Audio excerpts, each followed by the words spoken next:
জয় ঠাকুর। শ্রী শ্রী রামকৃষ্ণ পুঁথি তৃতীয় খণ্ডের অন্তর্গত প্রভুদেবের সহিত শম্ভু মল্লিকের সংযোটন, এই অধ্যায় থেকে আমাদের পাঠ চলছিল।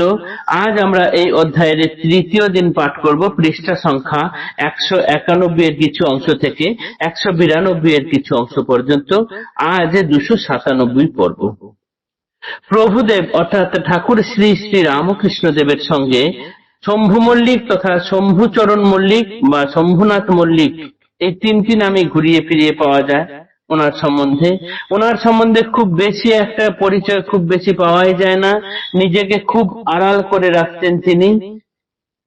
এই শম্ভু মল্লিক ঠাকুরের সঙ্গে মিলন বা সংযোগ, এই অধ্যায় থেকে আমরা পাঠ করছি। তিনি ছিলেন পাশ্চাত্য শিক্ষায় অনেকখানি শিক্ষিত, ইংরেজি সাহিত্য দর্শন খুব ভালো করে জানা।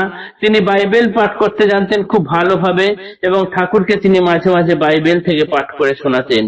আমরা যে দেখেছি যে ঠাকুর খ্রিস্টান সাধনা করেছেন যদু মল্লিকের বাগান বাড়িতে গিয়ে যিশুর ফটো দেখে, কিন্তু তার অনেক আগেই শম্ভুচরণ মল্লিকের কাছ থেকে ঠাকুরের এই বাইবেল সম্বন্ধে পাঠ শোনা ছিল।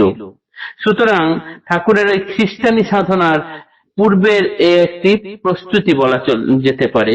এই শম্ভুনাথ মল্লিক, যিনি এত শাস্ত্রজ্ঞ ব্যক্তি, তিনি দেখছেন শাস্ত্রের ধারে কাছে না যাওয়া একজন ব্যক্তি কি করে সমস্ত শাস্ত্রের সার তত্ত্ব মন্থন করে বসে রয়েছেন।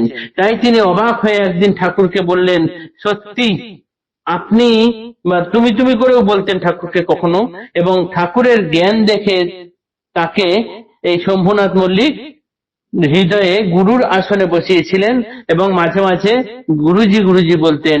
ঠাকুর তাতে আপত্তি করতেন, বলতেন কে কার গুরু, তুমি আমার গুরু, এইরকম কথা। তো সেই শম্ভু মল্লিক একদিন বলছেন যে যদিও তুমি শাস্ত্র ইত্যাদি কোনো কিছু পাঠ করো না, তবুও সমস্ত শাস্ত্রের সার তত্ত্ব কি করে এমন মন্থন করলে? কোনই সম্পর্ক নাই শাস্ত্রাদির সনে, সার তত্ত্বতে সবার মথিলে কেমনে। এ অদ্ভুত এক জিজ্ঞাসা। এ শুধু শম্ভুচরণ মল্লিকের জিজ্ঞাসা না, এ আমাদের সকলের আপামর ভক্তেরই জিজ্ঞাসা। ঠাকুরকে তিনি করেছেন এবং সত্যি তার এই জিজ্ঞাসার উত্তর আমাদের এই মানব বুদ্ধির দ্বারা সম্ভব নয়। মানব বুদ্ধির অতীত, তাকে বুঝতে গেলে অন্যরকম ভাবে বুঝতে হয়। এইবার আজকে দেখব কর্মোদ্যম শম্ভু মল্লিক কি করছেন, কি চাইছেন ঠাকুরের কাছে। রজগুণাত্মক শম্ভু কর্ম ভালোবাসে, বাসনা কেবল কর্ম পরের হিতাসে। আশ্রম প্রতিষ্ঠা ইচ্ছা একান্ত প্রবল, যেখানে রোগী দুঃখী অনাথ সকল। আসিয়া আশ্রয় পায়ে কষ্ট হয় নাশ, প্রভুর নিকটে করে মানস প্রকাশ। প্রভু দেবে বুঝাইয়া তদুত্তরে কন, তুমি কি ভাবিছ ধরা সরার মতন। কি করিবে জীবহিত কি শক্তি তোমার, যার সৃষ্টি রক্ষা কাজে তার আছে ভার। তুমি তো সকলে বুঝো কি কহিব আমি, কর্মকামী না হইয়া হও ভক্তিকামী। যে কর্মে ঈশ্বর লাভ মন দেহ তায়, বিশ্বাস প্রত্যয় ভক্তি লাভের উপায়। সর্বাগ্রে পরমেশ্বরে কর্তব্য দর্শন, পশ্চাৎ করিও কর্ম যদি হয় মন। যদি গুরু কল্পতরু আপনি ঈশ্বর, আসিয়া প্রত্যক্ষ হন তোমার গোচর। কি বস্তু চাহিবে তুমি তাহার সকাশে, ভক্তি নাকি সেবাশ্রম পর দুঃখ নাশে। এইস পাদ পদ্মে ভক্তি বিশ্বাস প্রত্যয়, এই মাত্র সার বস্তু অন্য কিছু নয়। ভাবের আশ্রয় ধরো এতিনের বলে, ভাবের অভাবে প্রভু বস্তু নাহি মিলে। বিশেষিয়া বিমোহিতে মল্লিকের প্রাণ, ধরিলেন পিক কণ্ঠে প্রসাদের গান। শ্রী শ্রী রামকৃষ্ণ লীলা পুঁথি, লীলা অথবা এই পুঁথি, এগুলোতে এই লীলার পুষ্টি সাধনের জন্য ঠাকুর এই শম্ভুচরণ মল্লিকের সঙ্গে এইখানে যে কথাগুলো বলেছেন, এক অদ্ভুত কথা।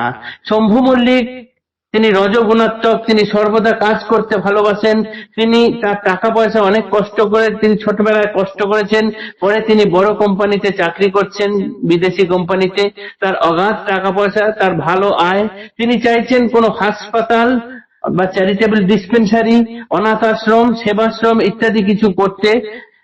তখন ঠাকুর বলছেন, তুমি কি ভাবছো এই ধরাটা সরার মতন? তুমি চাইলেই এই ধরার সমস্ত কিছু পাল্টে ফেলতে পারো? এই যে ঠাকুরের সঙ্গে শম্ভুচরণ মল্লিকের এখানের কথাবার্তা, এক অদ্ভুত আজকে আমরা এখানে পাই। তখন তিনি শম্ভু মল্লিককে বোঝাচ্ছেন যে যার সৃষ্টি তারই এখানে তার নিজেরই ভার আছে, তিনি চাইছেন যখন যা করার তিনি তা করতে পারবেন। তুমি বরং এই কর্মকামী না হয়ে ভক্তিকামী হও, কেননা ঈশ্বর লাভ করলে আগে, তারপরে সবকিছু করা যায়। এবং ঈশ্বর লাভের জন্য বিশ্বাস, প্রত্যয়, ভক্তি, এই তিনটি জিনিসের খুব দরকার। সর্বাগ্রে মানুষকে ঈশ্বর লাভ করতে হয়। ধরো যদি তোমার সামনে স্বয়ং প্রভু এসে হাজির হন এবং তুমি তার কাছে প্রথমে কি চাইবে? কটা চ্যারিটেবল ডিসপেন্সারি, হাসপাতাল করা, সেবাশ্রম করা, অনাথ আশ্রম করা চাইবে, নাকি ঈশ্বরের এবং তার পাদপদ্মে ভক্তি চাইবে, তার পাদপদ্মে সেবা করার অধিকার চাইবে? কোনটা চাইবে তুমিই বলো। তাই ঈশ্বরের পাদপদ্মে ভক্তি, বিশ্বাস, প্রত্যয়, এই তিন বস্তুকে সার বস্তু করে তুমি এগিয়ে চলো, দেখবে বাকি সমস্ত কিছু কাজ অদ্ভুত ভাবে হয়ে যাবে। আজ থেকে 150 বছরের ঘটনা এটি। এই শম্ভু মল্লিক যদি তখন 4-5টি হসপিটাল, সেবাশ্রম করে দিতেন, কবে সেটি কালের অতলে তলিয়ে যেত, কেউ মনে রাখতো না। ঠাকুর চাইছেন তাকে দিয়ে অন্যরকম কাজ করাতে, তাই তিনি ঠাকুর তাকে কিরকম ভাবে অন্যদিকে সরিয়ে দিচ্ছেন।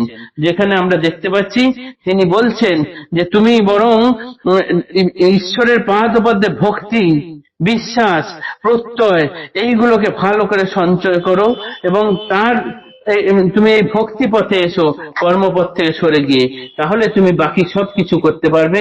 এবং তুমি না পারলেও ঈশ্বর যখন চাইবেন তোমাকে দিয়ে করিয়ে নেবেন, এ নিয়ে তোমার মাথা ব্যথা করতে হবে না।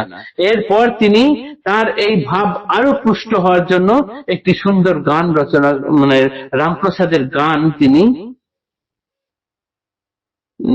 শম্ভু মল্লিককে শুনিয়েছিলেন, যেটি আমরা আগামী দিন শুনবো। আজকের পাঠ এতটুকুই থাকলো। জয় ঠাকুর, নমস্কার।